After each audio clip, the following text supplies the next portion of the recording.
कोलकाता के प्रतिष्ठित Oxford book store में एपीजे बांग्ला साहित्य उत्सव ABSU के 11वें संस्करण का शुभारंभ हुआ। उद्घाटन प्रसिद्ध इतिहासकार और लेखक नरसिंह प्रसाद भादुड़ी तथा ऑक्सफोर्ड बुक स्टोर्स के उत्सव निदेशक एवं CEO स्वागत सिंह गुप्ता ने किया। इस अवसर पर भारतीय पौराणिक कथाओं पर भादुड़ी के साथ एक संवादात्मक सत्र आयोजित हुआ। ভালোবাসা জন্ম হচ্ছে না, ভালো লাগা তৈরি হচ্ছে। আমার চোখে মুখের ভাব তৈরি হবে একটা অন্যরকম।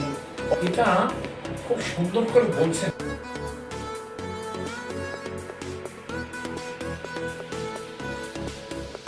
उद्घाटन दिवस पर कृष्णा ट्रस्ट के सहयोग से पुस्तक कृष्ण लिविंग विद अल्जाइमर के बंगाली अनुवाद का लोकार्पण भी किया गया, जिसमें अभिनेता, नाटककार और पश्चिम बंगाल के शिक्षा मंत्री ब्रत्या बसु उपस्थित रहे।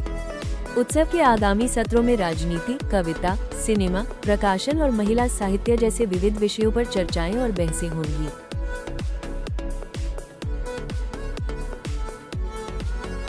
तो एपीजे साहित्य उत्सवेर ये छिलो মানে ভাবনা ছিল আজকে এখানে আমি সেটা করতে এসেছিলাম। এখন আমার সবচেয়ে যেটা ভালো লেগেছে যে সাহিত্য আজকাল তো খুব একটা ডিজেনারেশনের দিকে যাচ্ছে।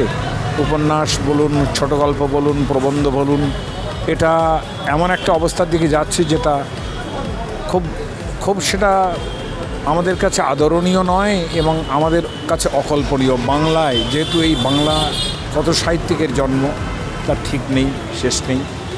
তো সেখানে দাঁড়িয়ে এই উৎসবটা যে করছেন এনারা সেটা খুব উপযুক্ত, কেননা তাতে একটা তো রিভাইভাল কিংবা একটা সচেতনতা তো তৈরি হয়। সেই সচেতনতার জন্যই হয়তো ওনারা এটা তৈরি করেছেন যে এই 3 দিন ধরে বিভিন্ন যারা বড় বড় মানুষ আছেন তারা বাংলা সাহিত্য নিয়ে বলবেন। এটা আমার কাছে খুবই ভালো লেগেছে, যার জন্য তো চলেও এসেছি।